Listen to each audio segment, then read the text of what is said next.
kiamat sugro. Kiamat kubro itu adalah hancurnya alam semesta. Tapi kiamat kecil itu adalah wafatnya seseorang. Nah, wafatnya seseorang itu bisa disebutkan bahwa dia itu telah tegak kiamat baginya. Itu namanya kiamat kecil. Bapak-bapak, ibu-ibu rahimanallah wa iyyakum jami'an. Tentunya insyaallah kita berusaha semaksimal mungkin untuk sama-sama mempelajari terkait tentang apa saja yang akan terjadi sebelum wafatnya kita atau setelah wafatnya kita. Kita berjuang agar mungkin 30 menit ke depan kita menahan kelopak mata ini agar tidak tertutup. Kalau tertutup kan ngantuk, jadi subhanallah bihamdika gitu. Jadi kita sama-sama insyaallah mempelajari terkait tentang apa saja atau bagaimana proses-proses seseorang ketika akan meninggal dan juga ketika setelah meninggal. Dan tentunya pembahasan seperti ini, Bapak-bapak, ibu-ibu rahimanallah wa iyyakum jami'an, itu pembahasan yang kita akan mungkin sedikit serius, karena nggak mungkin kita berbicara sakaratul maut sambil ketawa-ketawa, susah gitu ya Pak. Jadi kita insyaallah akan mungkin lebih bisa memfokuskan dari apa yang disabdakan oleh Nabi kita Muhammad SAW dan juga apa yang memang telah termaktubkan di dalam Al-Quran. Begini Bapak-bapak, ibu-ibu rahimanallah iyyakum jami'an, kita ini sebagai manusia itu mengalami 3 fase dalam kehidupan kita. Masa lalu yang telah kita lalui, masa sekarang yang sedang kita hadapi, dan masa depan yang akan kita lalui atau masa depan yang akan dinanti. Masa lalu ini perutnya ini apa? Mengganggu nggak? Maksudnya suaranya mengganggu nggak? Setelah kita lalui itu mungkin tersimpan beberapa kenangan-kenangan yang terkandang kenangan tersebut. Tapi intinya adalah masa lalu itu kalau seandainya kita banyak melakukan amal saleh maka kita bersyukur. Tapi kalau seandainya masa lalu ternyata banyak dosa dan juga banyak maksiat, maka kita tugasnya hari ini untuk banyak beristighfar. Ini masa lalu. Kemudian yang kedua itu masa sekarang. Masa sekarang ini maksudnya adalah keadaan ketika kita sedang menghadapi dunia saat ini. Semua dari kita itu sedang diuji oleh Allah Subhanahu wa taala. Semua dari kita itu menghadapi masalah masing-masing. Tapi tujuan Allah ciptakan kita di muka bumi ini adalah jelas, yang sering kita dengar, wa ma khalaqtul jinna wal insa illa liya'budun, dalam surat Ad-Dzariyat, tidaklah aku ciptakan jin dan manusia kecuali untuk beribadah kepadaku. Dan kita sudah membahas bahwa ibadah itu bukan mahdhah saja, atau perkara terkait tentang sholat, perkara tentang puasa, perkara tentang zakat. Tapi ibadah juga ada yang ghairu mahdhah, ibadah yang kaitannya itu tidak langsung dengan ibadah. Seperti contohnya kita melakukan hal-hal yang mubah, tapi kita tujukan untuk ibadah, maka itu adalah ibadah. Seperti contohnya bekerja, kita niatkan ikhlas karena Allah untuk menafkahi diri kita, menafkahi keluarga kita, itu namanya ibadah juga kalau diniatkan karena Allah. Nah, kita harus tahu bahwa Allah ciptakan kita di muka bumi ini bukan hanya untuk sia-sia saja. Makanya Allah berfirman di dalam surat Al-Mu'minun, "Afa hasibtum annama khalaqnakum abatha wa annakum ilaina la turja'un?" Apakah kalian menyangka wahai para manusia, kami ciptakan kalian dalam keadaan sia-sia, hanya untuk makan saja, minum, tidur, hanya untuk itu saja kata Allah Subhanahu wa taala, "Wa annakum ilaina la turja'un," dan kalian menyangka kalian tidak akan dikembalikan kepada kami. Maka orang yang meninggal dunia kita sebutkan inna lillahi wa inna ilaihi raji'un. Sesungguhnya kita milik Allah dan kita akan kembali kepadanya. Ini sesuai dengan firman Allah. Afa hasibtum annama khalaqnakum abatha wa annakum ilaina la turja'un. Maka tentu salah satu dari tugas dan tujuan kita hidup di dunia ini adalah firman Allah di dalam surat Al-Mulk, "Alladzi khalaqal mauta wal hayata liyabluwakum ayyukum ahsanu amala." Allah lah yang menciptakan kehidupan dan kematian untuk menguji di antara kalian siapakah yang paling bagus amalannya, kata Allah Subhanahu wa taala. Jadi kita semuanya di muka bumi ini sedang dilihat dan diawasi oleh Allah. Siapakah yang pantas masuk surga dan siapakah yang akan Allah lemparkan ke api neraka. Naudzubillah min dzalik. Makanya ini adalah tugas utama dan tujuan utama Allah ciptakan kita semuanya. Dan ada masa depan yang kita sedang nanti. Dan masa depan ini kita tidak sedang membahas terkait tentang seseorang ketika mungkin pensiun, bagaimana cara untuk dia bisa eksis di dalam menjalani kehidupan, bagaimana dia membangun bisnisnya, bagaimana mungkin dia bisa tetap mendapat hidup seperti sebelum pensiun atau yang lain. Kita tidak sedang membahas terkait tentang itu, karena secara normal, secara tabiat dan secara naluri manusia biasa, mereka pasti akan bertahan untuk hidup. Bagaimana caranya dia bisa untuk membangun ekonominya agar stabil setelah pensiun dia atau segala macam. Itu pembahasannya adalah beda. Nah, kita tidak sedang membahas terkait tentang itu, tapi kita harus tahu tentang satu kaidah yang Rasulullah SAW beritahukan kepada kita. Kata Rasulullah SAW, "Man kanatil akhiratu hammah, ja'alallahu ghinahu fi qalbi." Siapa yang akhirat selalu tujuannya, maka Allah akan letakkan kekayaan ada di dalam hatinya. Jadi maksudnya seperti ini. Kalau seandainya kita bekerja karena Allah, maka kita pasti akan amanah, maka pasti kita akan dimudahkan dalam urusan-urusan kita. Kalau seandainya kita berkeluarga karena Allah, maka Allah akan menjadikan rumah tangga kita sakinah, mawaddah, warahmah. Kalau kita menjalani bisnis karena Allah, maka pasti Allah akan kurai dari setiap rintangan-rintangan yang terjadi. Itu namanya siapa yang akhirat tujuannya. Jadi maksudnya adalah bagaimana dia menjalani kehidupan ini semuanya ikhlas karena Allah. Karena semua hal kalau seandainya kita tidak niatkan karena Allah akan berujung dengan sia-sia saja. Dan orang yang senantiasa menjadikan akhirat sebagai tujuannya, maka Allah akan jadikan kekayaan ada di dalam hatinya. Dia akan selalu merasa puas dengan apa yang telah dia raih. Dia akan selalu merasa puas dengan apa yang Allah berikan. Bukan berarti seseorang dia itu tidak boleh sukses. Bukan. Islam menyuruh kita untuk menjadi orang yang kaya. Islam menyuruh kita untuk menjadi orang yang sukses. Bagaimana asyaratul mubasysyirina bil jannah, orang yang sudah pasti masuk surga dari 10 sahabat Nabi, hampir mereka itu semuanya orang-orang kaya. Abu Bakar As-Siddiq, Umar bin Khattab, Utsman bin Affan, Abdurrahman bin Auf, itu orang-orang yang kaya. Tapi di sini maksudnya adalah bagaimana seseorang senantiasa dia qanaah, merasa cukup dengan apa yang telah Allah anugerahkan kepada dia. Di samping dia akan selalu berusaha agar bisa bermanfaat untuk keluarganya, untuk dirinya dan untuk orang lain. Seperti itu maksudnya. Dan man kanatil akhiratu hamma, ja'alallahu ghinahu fi qalbi. Kemudian kata Rasulullah SAW, wa jama'allahu syamlah. Allah akan menyatukan seluruh dari urusan-urusannya. Orang itu kalau urusannya dia senantiasa meniatkan karena akhirat, maka Allah akan mengurai dari seluruh permasalahan-permasalahan dan kesulitan-kesulitan hidupnya. Allah akan hadir di sana. Allah akan mudahkan dia dalam pekerjaannya. Allah akan mudahkan dia dalam urusan rumah tangganya. Allah akan mudahkan dia dalam bisnisnya. Allah akan mudahkan semua urusan-urusannya. Kalau akhirat tujuannya, kata Rasulullah SAW, ini bukan pendapat para ulama, bukan omongan hanya orang biasa. Ini yang ngomong, ada yang berbicara, yang bersabda adalah Nabi kita Muhammad SAW. Jama'allahu syamlah wa atatuhu dunya wa hiya raghimah. Kemudian dunia akan mendatanginya dalam keadaan ingin diambil oleh dia. Jadi maksudnya adalah dia cuma nggak mencari dunia, tapi dunia sendiri yang mendatanginya untuk diambil oleh dia. Jadi ibarat yang namanya dunia itu seakan-akan seperti bayangan kita. Kalau semakin kita kejar, dia akan semakin lari. Tapi kalau seandainya kita nggak kejar, kita akhirat tujuannya. Bukan berarti kita di masjid, terus bukan seperti itu maksudnya. Tapi dia senantiasa menjadikan setiap urusannya itu karena Allah. Itu seakan-akan seperti bayangan. Kita pergi menjauh dari dunia, tapi dunia terus yang ngikutin kita. Itu maksud dari sabda Rasulullah SAW. Maka banyak sekali orang-orang yang mereka mengerti tentang kaidah ini sehingga mereka mengaplikasikannya.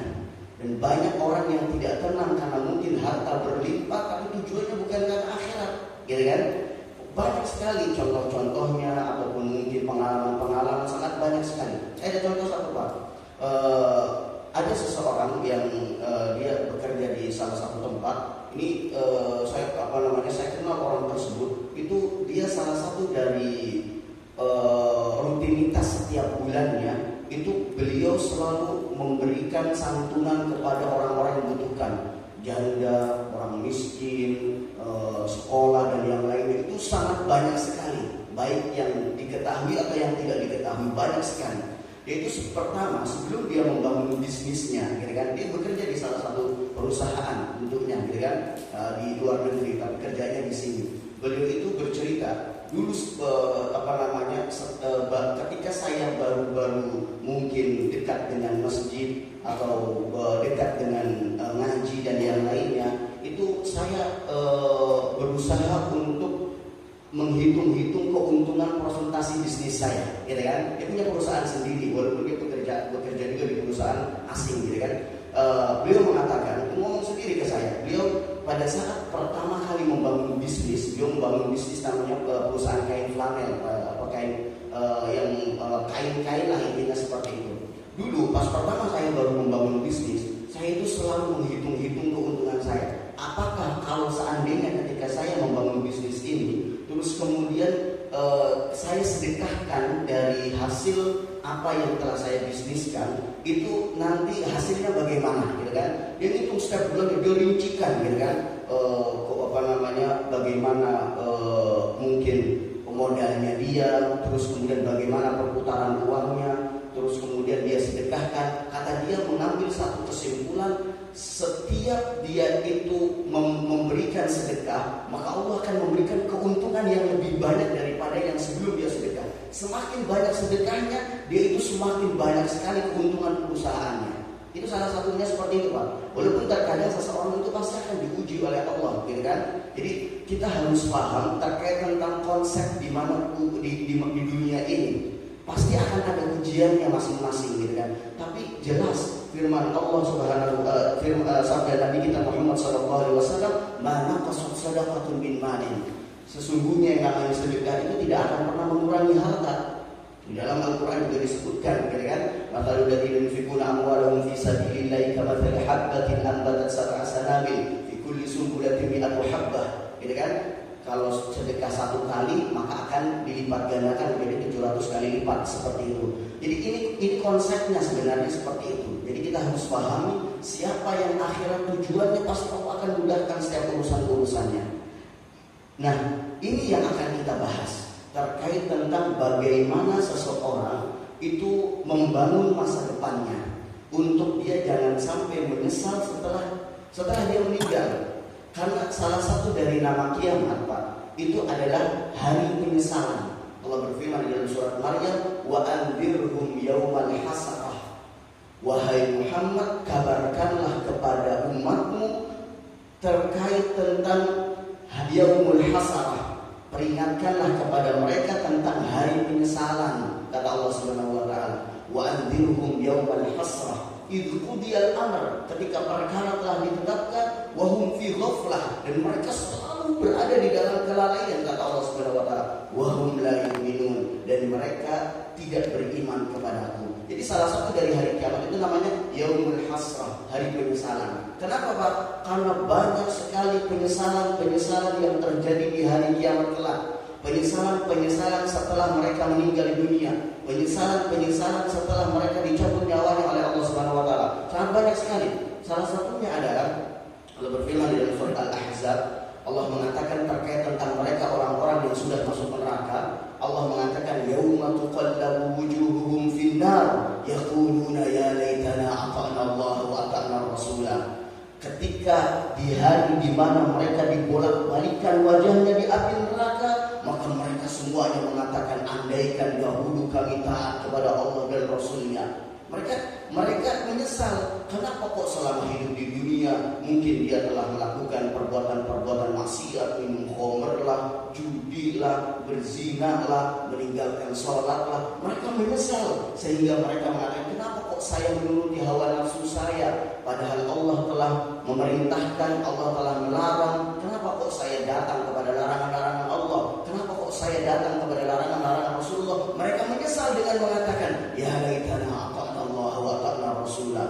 Andaikan dahulu selama hidup di dunia aku taat kepada Allah dan Rasulnya. Itu penyesalan mereka. Salah satu dari penyesalan mereka juga, Allah berfirman dalam surat Al-Ahqaf, ketika mereka diberikan kitab dengan tangan kirinya. Jadi kan kita tahu konsepnya di akhirat, seseorang yang dia itu akan masuk surga dan amal solehnya lebih banyak akan diberikan kitab dengan tangan kanan. Tapi kalau seandainya mereka yang terlalu banyak dosanya, mereka akan diberikan kitab dengan tangan kirinya. Salah satu penyesalan orang yang setelah diberikan kitab dengan tangan kirinya, mereka akan mengatakan, Allah berfirman, wa amma man utiya kitabahu bishimalihi fayaqulu ya laitani lam uta kitabiyah. Adapun orang-orang yang diberikan kitab dengan tangan kirinya, mereka mengatakan, andaikan aku tidak diberikan kitab dengan tangan kiriku. Ya laitaha kanatil qadiyah, andaikan kematian menyelesaikan semua perkara. Mereka menganggap bahwa yang namanya kematian sudah selesai, mati-mati sudah selesai. Tapi ternyata kematian adalah awal dari semua pertanggungjawaban yang harus dia tanggung jawabkan. Makanya mereka mengatakan, ya laitaha kanatil qadiyah, ma aghna anni maliyah, sesungguhnya hartaku tidak bermanfaat untukku. Mungkin mereka selama hidup di dunia, mereka itu kan merasakan dengan banyak uang, urusan akan menjadi semuanya selesai. Hukum-hukum akan tumpul kepada dia. Dia bisa mungkin menyuap hakim, menyuap pejabat, bisa menyelesaikan masalah dengan uangnya. Tapi begitu dihadapkan dengan perkara-perkara akhirat, mereka mengatakan, ya laitaha ma aghna anni maliyah, sungguh tidak bermanfaat harta yang aku selama ini kumpulkan. Halaka anni sultaniyah, telah lenyaplah kekuasaan dariku. Mungkin selama hidup di dunia dia jadi pejabat, punya jabatan yang dia bisa zalim sama orang lain. Dia mungkin melakukan banyak sekali kesalahan-kesalahan pemerintah yang mungkin suka menindas rakyatnya atau yang lainnya. Hukum tumpul kepada dia, gitu kan? Dia selalu lepas dari jeratan hukum. Begitu di akhirat dia tahu bahwa semua kesalahan-kesalahannya tidak ada sama sekali yang ditutupi, sehingga dia pun mengatakan, halaka anni sultaniyah, sungguh telah lenyaplah kekuasaan dariku. Makanya kita harus memanfaatkan umur kita agar jangan sampai kita itu menyesal dengan apa yang telah kita lakukan selama hidup di dunia ini, sehingga kita masuk dalam golongan orang-orang yang Allah firmankan di dalam surat Fatir.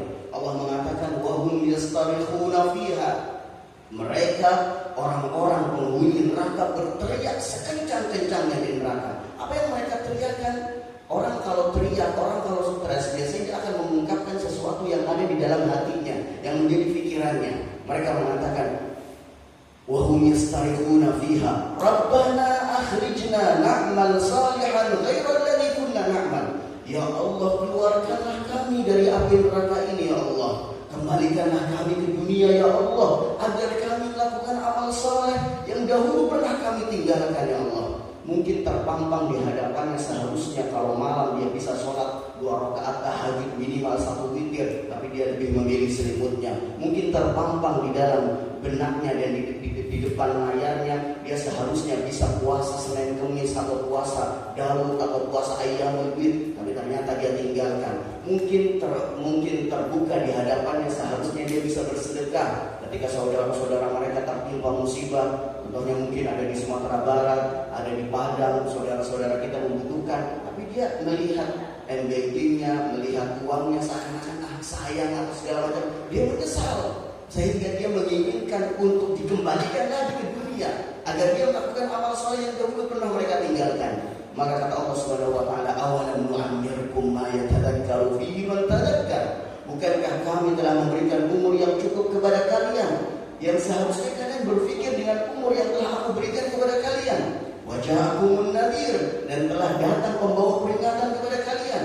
Fadhuku fama lidh-dhalimina min nasir, maka rasakanlah azabku, sesungguhnya tidak ada penolong bagi mereka orang-orang yang berbuat zalim, kata Allah Subhanahu wa taala.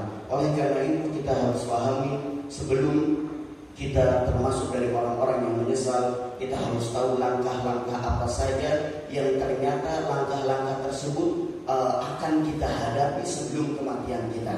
Kita akan membahas terkait ringkasan terkait tentang bagaimana seseorang ketika akan meninggal dunia.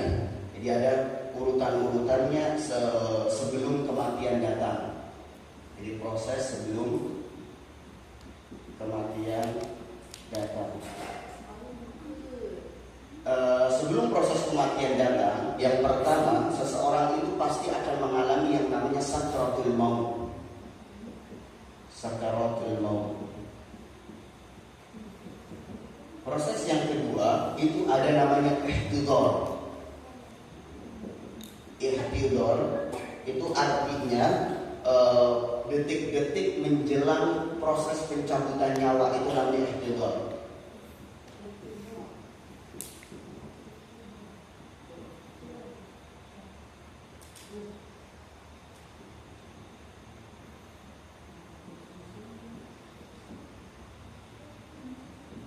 Ihtidar itu detik-detik sebelum nyawa dicabut. Kemudian baru yang terakhir itu adalah proses pencabutan nyawa. Proses pencabutan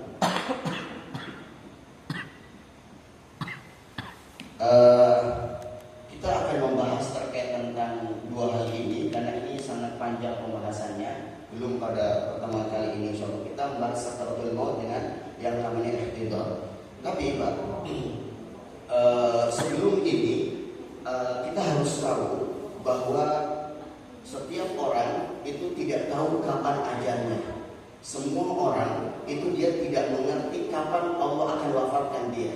Dalilnya jelas. Allah berfirman, "Wa ma tadri nafsun madza taksibu ghadan, wa ma tadri nafsun bi ayyi ardin tamut." Seseorang tidak tahu apa yang akan terjadi esok hari. Seseorang tidak tahu di bumi mana Allah akan wafatkan dia. Jadi prinsipnya orang nggak ada yang tahu kapan dia akan meninggal, di tempat mana dia akan meninggal. Orang nggak akan tahu. Tapi di sana akan ada yang semacam firasat-firasat sebelum wafat, tapi tidak semua diberikan.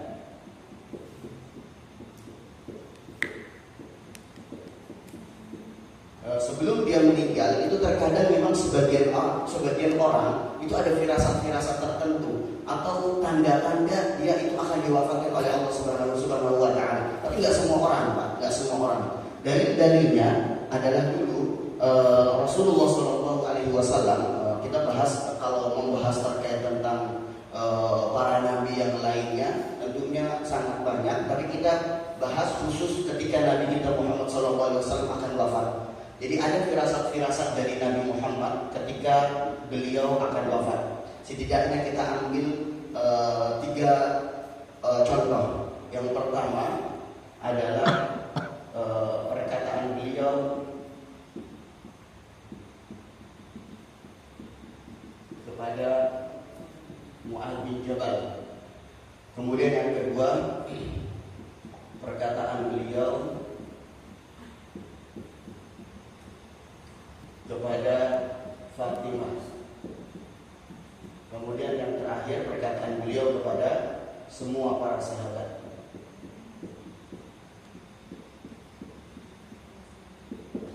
Ini ada firasat-firasat beliau sebelum beliau meninggal. Bahkan Nabi pun tidak tahu kapan beliau meninggal. Tapi firasat dan juga tanda-tanda ada seperti itu. Ini kita melihat dalil-dalilnya dari Nabi SAW. Ngantuk gak, Pak? Nah, kalau ngantuk nanti saya ikut ngantuk dulu. Jadi yang pertama adalah perkataan Nabi SAW kepada Mu'adz bin Jabal. Pernah ketika Rasulullah SAW mengutus Mu'adz bin Jabal ke negeri Yaman, dalam sebuah hadis yang masyhur, beliau beliau mengantar Mu'adz bin Jabal menuju gerbang kota Madinah. Jadi dari Masjid Nabawi lah beliau iringi langkahnya Mu'adz bin Jabal menuju negeri Yaman. Maka posisinya, lihat nih Pak, posisinya Mu'adz bin Jabal di atas kendaraannya, Rasulullah jalan mengiringinya. di mana ada seorang pejabat, seorang panglima, seorang presiden yang seperti itu. Jadi Mu'adz bin Jabal di atas kendaraannya, Rasulullah berjalan di bawahnya. Coba bayangkan bagaimana tawadhunya Nabi kita Muhammad SAW. Maka ketika sudah hendak sampai mungkin di gerbang Masjid Nabawi, ketika mau mengantarkan Mu'adz agar pergi ke negeri Yaman berdakwah di sana, kata Rasulullah SAW kepada Mu'adz bin Jabal. Ini tahun sebelum Rasulullah wafat, beliau mengatakan, ya Mu'adz, la'alli la alqaka ba'da ami hadha. Wahai Mu'adz, mungkin aku tidak ketemu dengan kamu lagi di tahun yang depan. Ya Mu'adz, la'allaka an tamurra bi masjidi aw bi qabri. Mungkin nanti ketika kamu datang lagi ke kota Madinah, kamu akan melihat kuburanku dan kamu akan melihat atau melewati masjidku saja. Jadi kita mungkin gak akan ketemu lagi. Maka Mu'adz bin Jabal pada saat itu, fabaka Mu'adz bin Jabal, beliau menangis karena tidak bertemu lagi dengan Nabi Muhammad SAW. Maka pada saat itu Rasulullah langsung balik badan ketika Mu'adz menangis, dan Rasulullah mengatakan, innan nasa ra'au anna ahla baiti kanu hum yarawna annahum awlan nasibi. Maka Allah sallallahu alaihi wasallam beliau mengatakan, sesungguhnya manusia mengira bahwa ahli baitku adalah mereka orang-orang yang paling dekat denganku. Wa inna awlan nasibi al-muttaqun man kanu wa haythu kanu. Akan tetapi orang-orang yang paling dekat denganku adalah mereka orang-orang yang paling bertakwa kepada Allah, siapapun mereka dan dimanapun mereka, kata Rasulullah SAW. Di sini menunjukkan Rasulullah sudah memiliki firasat, dan Rasulullah mengabarkan kepada Mu'adz bin Jabal radhiyallahu ta'ala. Yang kedua, Rasulullah SAW pernah mengatakan kepada Fatimah radhiyallahu ta'ala anha, beliau mengatakan, wahai Fatimah, wa inna Jibril kana yu'awiduni bil Qur'ani fi kulli 'amin marrah wa innahu a'radani al-yawm marratain fi kulli 'am wa inni la ara anna dhalika qurbal ajali. Rasulullah sallallahu alaihi wasallam beliau mengatakan, wahai Fatimah, biasanya Jibril itu datang kepada saya, kita sama-sama belajar Al-Qur'an. Yu'amiduni itu tasmi. Jadi Rasul ada tasminya juga sama Jibril. Diajarkan sama Jibril, terus kemudian difahamkan maknanya, terus ditalkinkan. Itu biasanya 1 tahun sekali. Jadi 30 juz 1 tahun sekali. Tapi ternyata dia datang tahun ini 2 kali, wahai Fatimah, dan aku tidak melihat kecuali itu adalah tanda-tanda dekatnya ajalku. Nah, ini adalah firasatnya Nabi SAW. Yang ketiga, ini kisah yang sangat masyhur, di mana Rasulullah SAW sebelum wafatnya beliau pernah naik mimbar, dan pada saat itu beliau mengatakan kepada para sahabat-sahabatnya dengan keadaan pada saat itu sedang sakit. Beliau mengatakan, inna abdan khayyarahullahu baina an yakuna indahu zahratid dunya wa baina an yakuna indahu fil akhirah. Allah SAW, sesungguhnya ada seorang hamba yang Allah pilihkan antara kenikmatan dunia untuknya atau Allah pilihkan apa yang ada di sisinya. Maksudnya adalah akhirat. Jadi ada seorang hamba yang Allah pilihkan antara 2 hal, mau kenikmatan dunia, panjang umur, kaya dan yang lainnya, ataukah kenikmatan surga, kata Rasulullah SAW. Fakhtara ma indah. Kemudian hamba tersebut lebih memilih apa yang Allah janjikan yang ada di sampingnya. Maksudnya hamba tersebut memilih untuk meninggal. Semuanya diam, nggak ada yang tahu.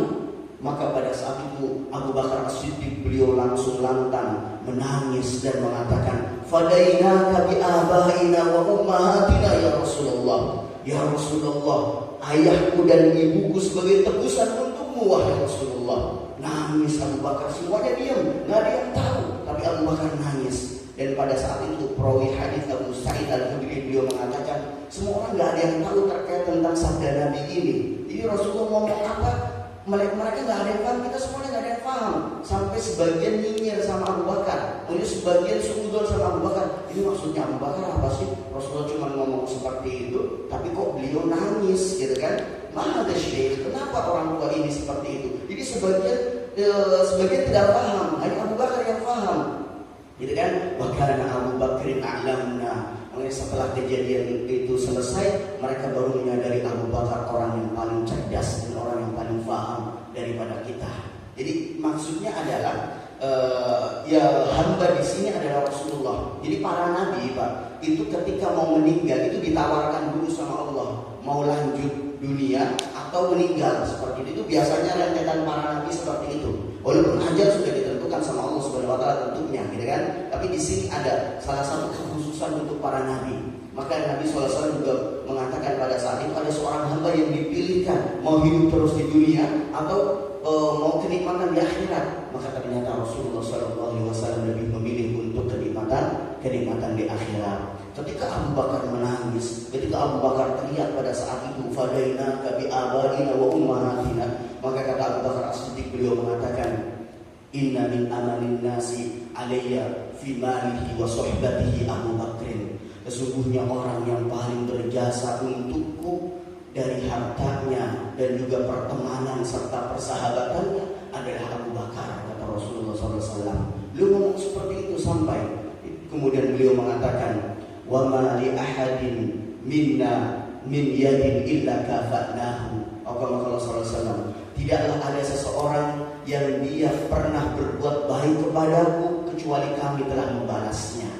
Illa Abu Bakrin fa inna lahu yadun alayya wa yukafi'uhu Allahu yawmal qiyamah. Kecuali Abu Bakar, dia sudah banyak sekali berbuat baik kepadaku dan aku tidak sanggup untuk memberikan kebaikan kepada dia.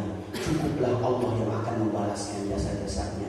Padahal Rasulullah tentu kebaikannya sangat banyak kepada Abu Bakar, tapi maksudnya dalam perkara dunia Rasulullah memahami dan mengerti Abu Bakar itu orang yang paling sekali care sama Rasulullah, paling sekali persahabatannya sangat setia, hartanya diberikan untuk Rasulullah, selalu mendampingi Rasulullah bagaimana perjalanan dari kota Mekah ke kota Madinah, bagaimana di gua, bagaimana orang yang paling pertama beriman kepada Rasulullah. Maka Rasulullah mengatakan, sungguh semua orang yang telah berbuat baik kepadaku pasti aku sudah membalasnya kecuali Abu Bakar. Dia itu selalu berbuat baik kepadaku, semoga Allah lah yang membalasnya, kata Rasulullah SAW. Kemudian Rasulullah SAW mengatakan, lau kuntu muttakhidan khalilan lattakhadtu Abu Bakrin khalilan. Kalau seandainya aku boleh mengambil seorang kekasih, maka aku akan mengambil Abu Bakar sebagai kekasihku. Walakin ukhuwatul Islam, akan tetapi hanya persaudaraan Islam saja. Karena tidak boleh seseorang mengambil kekasih, karena Rasulullah sudah diambil kekasih oleh Allah Subhanahu wa taala. Kekasih Allah adalah Nabi Ibrahim dan juga Rasulullah SAW. Makanya Rasul sempat mengatakan seperti itu, kalau boleh maka beliau akan menjadi kekasihku. Tapi ini hanyalah persaudaraan di dalam Islam. Tidak boleh ada pintu-pintu yang mengarah ke Masjid Nabawi kecuali pintunya Abu Bakar. Jadi kalau di Masjid Nabawi kan kita tahu ada beberapa pintu yang sangat banyak, Pak. Dulunya itu para sahabat Nabi ketika bangun rumah itu pintunya langsung masuk ke Masjid Nabawi, gitu kan? Karena bebas pada saat itu, yang penting punya tanah di samping Masjid Nabawi, terus mengarah ke Masjid Nabawi, pintunya langsung ke Masjid Nabawi boleh. Tapi menjelang Rasulullah wafat, beliau mengatakan semua pintu harus ditutup ke Masjid Nabawi kecuali pintunya Abu Bakar. Dia spesial, boleh pintu rumahnya langsung menuju Masjid Nabawi. Nah, ini adalah salah satu dari firasat Nabi SAW sebelum wafatnya beliau. Kalau orang umum, ya mungkin bapak atau ibu punya banyak cerita ya. Tapi biasanya sebagian di antara mereka juga punya firasat. Gak semuanya, tapi biasanya ada. Ada dulu Pak, yang ada salah satu takmir masjid. Beliau itu di Jakarta ya. Saya pernah dengar kisahnya. Beliau itu DKM masjid lah, ketua DKM masjid. Pada malam sebelum wafatnya dia kumpulkan anak-anaknya semuanya. Dia nasihati, dia berikan wejangan dan yang lainnya. Terus kemudian dia ngomong sama anak-anaknya, besok ayah atau abi mau safar jauh, abi pamitan kepada kalian gitu. terus kemudian tiba-tiba paginya meninggal dunia. Jadi ini mungkin firasat-firasat yang Allah berikan. Walaupun dia nggak tahu kapan meninggal gitu kan. Orang nggak ada yang tahu kapan meninggal, tapi kadang ada firasat-firasat yang Allah berikan. Itu ada sebagian kisahnya yang seperti itu. Ada yang dia datang ke orang-orang yang pernah dia zalimi, minta maaf, terus kemudian mungkin ngasih kebaikan, maaf ya, mungkin 20 tahun lalu saya pernah berbuat salah sama kamu, tolong halalkan segala macam. Setelah dia keliling minta maaf terus kemudian meninggal, ada juga seperti itu. Bapak Ibu mungkin ada beberapa cerita-cerita juga. Tapi terkadang memang ada firasat-firasat, walaupun tidak semuanya. Jadi yang namanya firasat kadang benar kadang tidak, ya kan? Dia udah firasat kok saya sakit nggak sembuh, ternyata di situ sembuh, alhamdulillah, gitu kan? Jadi beda-beda setiap orang, nggak semuanya orang punya firasat akan meninggal terus kemudian benar seperti itu.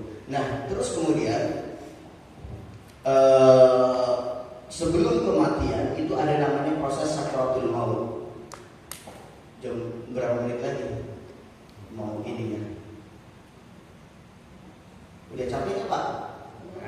Lama bener Ustaz kali gitu. Mau sarapan?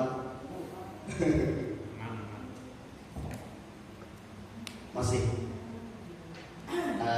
Pak Bu, ini ada namanya proses sakratul maut. Sakroh itu kalau dalam bahasa Arab itu kayak orang yang minum minuman keras itu dia akan sakron. Sakron itu berarti kan orang yang dia minum minuman keras dia akan tertutup akalnya.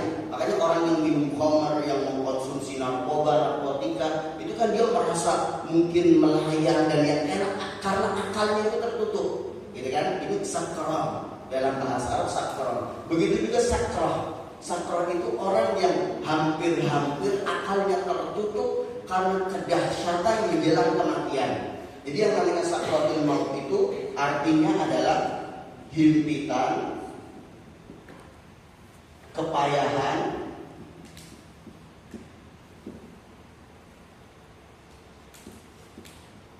dan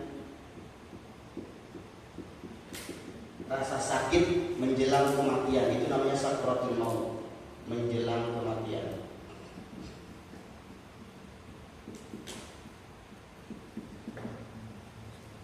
Ini himpitan, kepayahan, rasa sakit menjelang kematian itu namanya sakratul maut. Setiap orang pasti mengalami yang namanya sakratul maut, walaupun berbeda dari individu ke individu yang lainnya. Allah berfirman di dalam surat Qaf, wa ja'at sakratul maut bil haqq dzalika ma kunta minhu tahid. Dan ketika datang yang namanya kematian dengan benar, itulah yang kalian selalu lari darinya.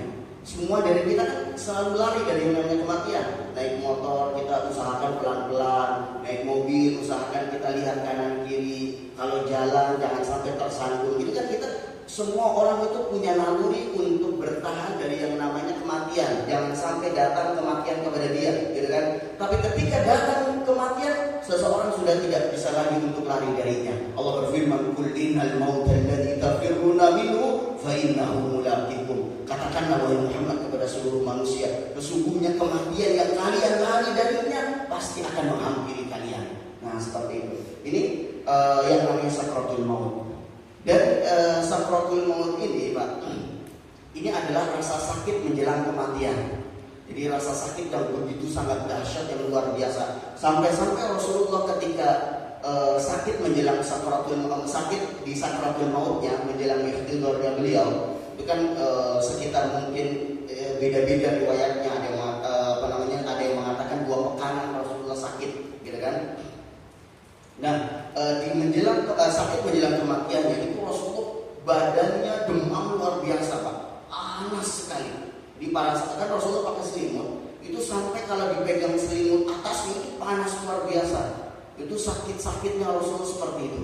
Rasulullah pernah minta air di dalam di dalam ember atau mungkin baskom kecil, tolong hadirkan air untukku, gitu kan? Terus kemudian Rasulullah SAW dengan tangan yang mulia mengambil air tersebut, mengusap wajahnya karena saking panasnya, dan beliau mengatakan, la ilaha illallah, inna lil mauti lasakarat. Sesungguhnya tidak ada Tuhan yang berhak disembah kecuali Allah. Sesungguhnya di dalam kematian ada yang namanya sakarat. Nah ini pada saat sakaratul maut. Tapi memang terkadang orang itu berbeda-beda sakratul mautnya. Ada yang mungkin kelihatannya di pandangan manusia cuma 1 menit, 2 menit, 3 menit. Orang sakit, orang mungkin kecelakaan, orang mungkin apa, itu kan tidak kelihatan sakratul mautnya, tapi ada. Semua orang itu mengalami yang namanya sakratul maut walaupun berbeda-beda porsinya. Nah, ini sakratul maut. Terus kemudian yang kedua, yang terakhir, ini ada namanya ihtidar. Ihtidar ini adalah detik-detik sebelum nyawa dicabut. Jadi setelah proses sakratul maut itu ada namanya ihtidar. Ya. Ihtidar ini adalah waktu terakhir setan menggoda anak Adam. Itu waktu terakhirnya, Pak. Alhamdulillah bidalik. Makanya seseorang yang sekarang berusaha untuk menjaga keimanannya, berusaha menjaga Islamnya, ini harus hati-hati di waktu terakhir ini. Di waktu-waktu ihtidar, detik-detik menjelang nyawanya dicabut oleh malaikat maut. Di waktu ihtidar ini, dalam sebuah hadis yang Rasulullah SAW beritahukan, di hadis riwayat Imam Ahmad, beliau mengatakan iblis itu pernah mengatakan kepada Allah, wa izzatika la azal uhwi ibadaka ma damat arwahuhum fi ajsadihim. Kata Rasulullah SAW, iblis mengatakan kepada Allah, wa izzatika, demi kemuliaanmu. Di hadis ini riwayat Imam Ahmad atau Abu Dawud, Rasulullah mengatakan, iblis mengatakan seperti itu, demi kemuliaanmu ya Allah, aku pasti akan menggoda anak cucu Adam selama ruh mereka ada di jasadnya. Di sebelum ruh dicabut, dia akan selalu. Dan ini detik-detik terakhirnya seperti itu. Makanya dalam hadis yang lainnya, Rasulullah SAW juga mengatakan bahwa ini hadis riwayat Muslim. Rasulullah mengatakan, inna syaitana yahduru ahadukum inda kulli syai'in min sya'ni. Sesungguhnya setan selalu datang kepada kalian dalam setiap urusan-urusan kalian. Nah, ini salah satunya yang terakhir ini. Makanya ada doa dari Rasulullah SAW pada saat ihtidar ini. Itu doanya adalah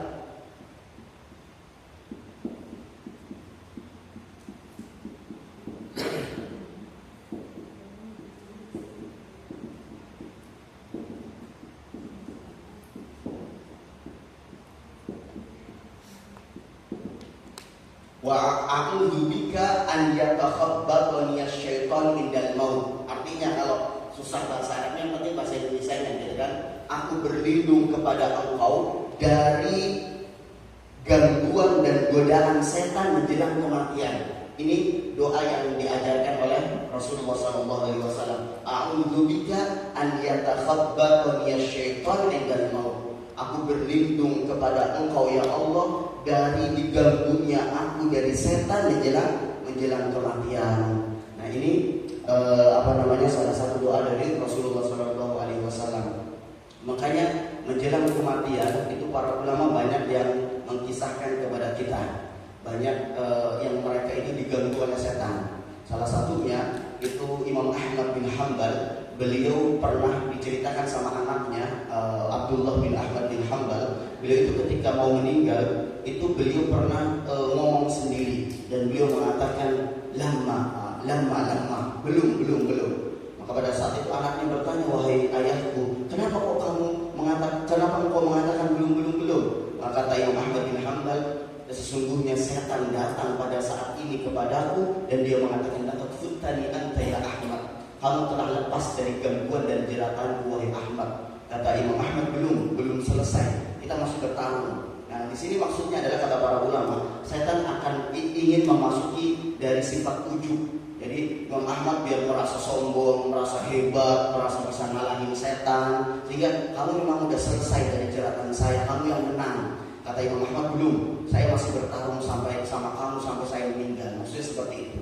Nah, terus kemudian yang terakhir adalah pernah juga diceritakan oleh di dalam Al-Qurtubi, di dalam kitabnya Tadhkiratul Qurtubi, ada salah satu ulama Cordoba ketika beliau mau meninggal ditalkinkan sama orang-orang yang ada di sampingnya, ucapkan la ilaha illallah. Tapi pada saat itu beliau malah mengatakan tidak, gitu kan? Seakan-akan kontradiksi, gitu kan? Dia mengatakan tidak, gitu kan? Terus kemudian orang-orang mengatakan, kenapa kok kok kamu ngomong tidak? Kata ulama tersebut mengatakan, sesungguhnya setan sekarang hadir pada saat ini di hadapanku. Dia mengatakan, kalau kamu mau mati dengan keadaan Yahudi saja, itu agama yang terbaik. Kalau nggak mau mati dalam keadaan Nasrani saja, itu agama yang terbaik. Maka saya mengatakan tidak. Saya tetap berada di dalam agama Islam. Nah, ini adalah salah satu dari contoh-contoh setan biasanya hadir pada saat ihtidar. Wallahu ta'ala alam bissawab. Insyaallah kita lanjutkan pada pertemuan yang akan datang. Ada pertanyaan, Pak? Atau udah buru-buru? Cukup? Cukup. Kalau memang cukup, alhamdulillah kita sampai kepada proses ihtidar, dan insyaallah nanti kita akan membahas terkait tentang bagaimana proses pencabutan nyawa seseorang, dan tentunya pembahasannya masih sangat panjang juga di ihtidar terkait tentang tanda-tanda husnul khatimah atau cara-cara seseorang agar wafat dalam keadaan husnul khatimah. Tapi yang penting intinya adalah ketika kita mempelajari hal-hal semacam ini, semoga ini adalah salah satu wasilah kita agar Allah wafatkan kita dalam keadaan husnul khatimah. Semoga Allah ikhlaskan niat kita, semoga Allah berikan pahala atas duduknya kita di sini, dan sebagaimana Allah kumpulkan kita di sini, semoga Allah kumpulkan kita juga di